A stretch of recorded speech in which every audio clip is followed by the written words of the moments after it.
Let's be honest, painfully honest.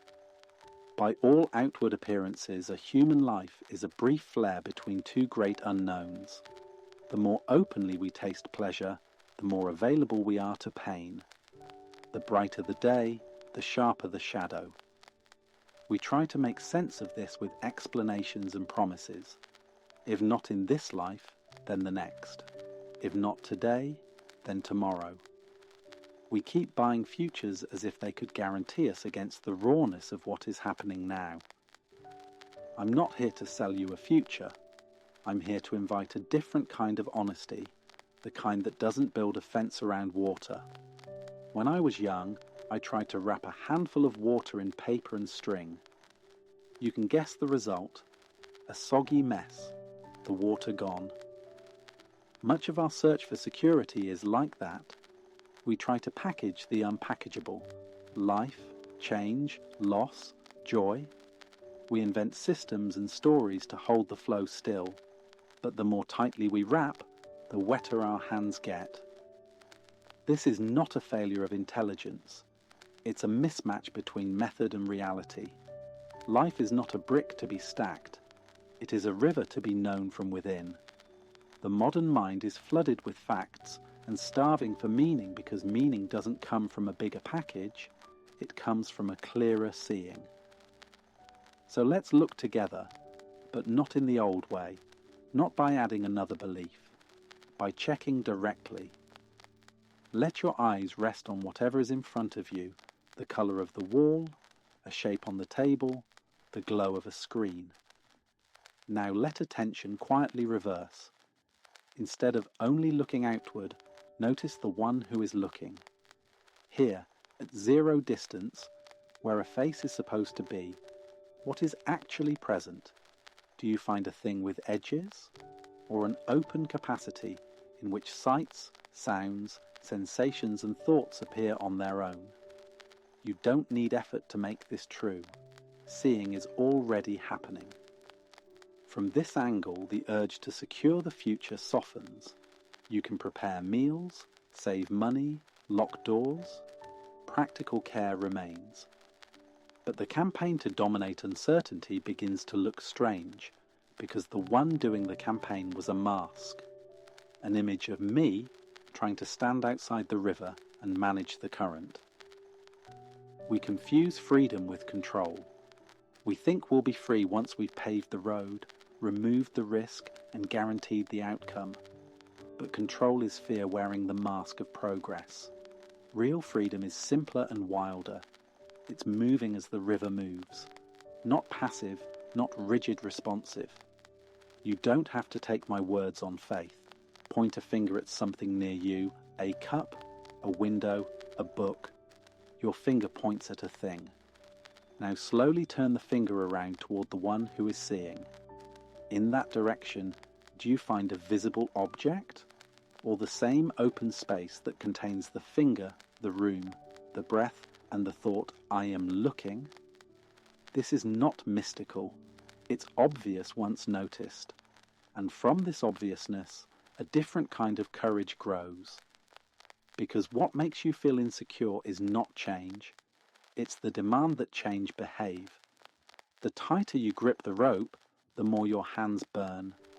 The more you require life to pause for your comfort, the more you suffer, because life will not pause. It is already here, and you are not outside of it. A wave is not apart from the ocean. It is the ocean expressing itself as a curve of water.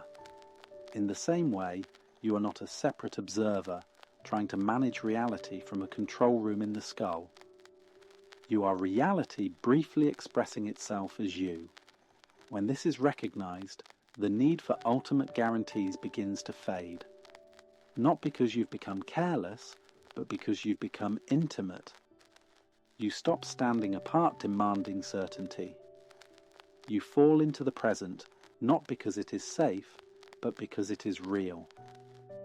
Notice what happens in the body when you stop arguing with impermanence. The jaw unclenches, the breath deepens. Attention gets wider. You still set goals and make plans, but they stop being a payment for permission to exist. A plan becomes a tool, not a religion.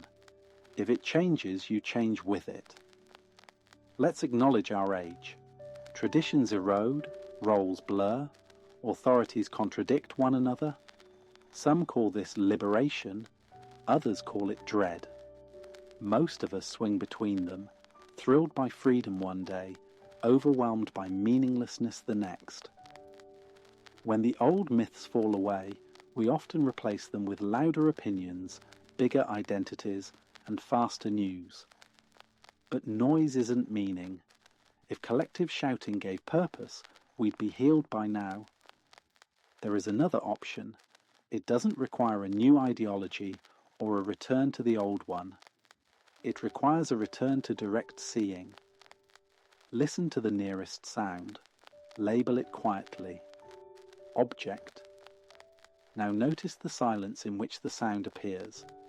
The silence does not improve when the room is quiet, and it does not degrade when traffic passes. The capacity allows both. This is you at zero distance, open, simple, prior to the weather of the mind. When you forget this, insecurity multiplies. When you remember, insecurity loses its teeth. You may ask, if I stop chasing certainty, won't I lose motivation? In my experience, the opposite happens. Anxiety can force movement, but the quality is jittery and wasteful. Clarity moves more cleanly. You still learn, apologize, show up on time, and keep your word. But you no longer punish your being for not guaranteeing the future. What about hope? Does this honesty destroy it? Not at all. It relocates hope from a fantasy tomorrow to a living now. Hope becomes trust in responsiveness, that when life asks, you will answer with what you have. When error is made, you will repair what you can. When a door closes, you will feel the grief and continue. The future stops being a savior and returns to being a possibility. And when fear rises, as it will use a simple routine. Label whatever is loud. Thought, tension, story, object. Ask without words. Who knows this? Let attention return to open capacity for 3 breaths. Then do one small, kind, practical step that is actually yours to do. You are not suppressing fear, you are refusing to build a shrine to it. Sometimes the mind says, I'm only safe if I am in charge. But look closely. Do you beat your own heart? Do you grow your hair? Do you choose your next thought before it arrives? Life is happening through you the way weather happens through the sky. When you relax the fantasy of the inner manager, what remains is not chaos. It's peace and a surprising competence. You respond better because you are no longer divided into the controller and the controlled. Let's talk about responsibility. Letting go of certainty is not a license to drift. It's a license to be honest. If you harm someone, make amends. If you promise something, deliver it. If your habits are hurting your body, change them. This is responsibility without self-hate. It's cleaner and it lasts longer. You fix the bicycle because the tire is flat, not because your worth is on trial. Here is a simple frame you can carry into the day. Welcome, protect, repair, release. Welcome what is present. Sensations, moods, facts. By naming them without shame. Protect what matters with clear boundaries. Say no when no is true. Lock what must be locked. Keep private things private. Repair when harm happens. Apologize for your impact, not your existence. Correct what you can. Release what is finished. Let go without turning the past into poison. These 4 movements do not make life safe. They make life sane. There is still grief. There is still loss. Cherry blossoms are not less beautiful because they fall. Sunsets are not less radiant because they end. Beauty and impermanence are not enemies. they are partners.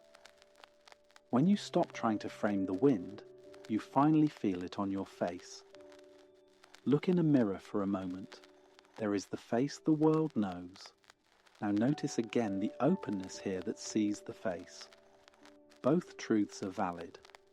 To the world, you are a person with a history. To yourself at zero distance, you are clear-seeing. When both are respected, you stop demanding that circumstances guarantee a feeling of self. You become easier to be around because you have nothing to perform. Sometimes the mind objects. If I live like this, won't I become indifferent? No. Indifference is a mask worn by fear. When you rest as capacity, you often feel more, not less. You laugh more easily and you cry more cleanly because you're not busy editing the weather. You can be tender without being brittle, firm without being cruel. As you move through the day, practice two-way seeing. Let your eyes meet the world, emails, trees, faces, sidewalks. At the same time, let attention relax into the openness it comes from. World there, capacity here, both together.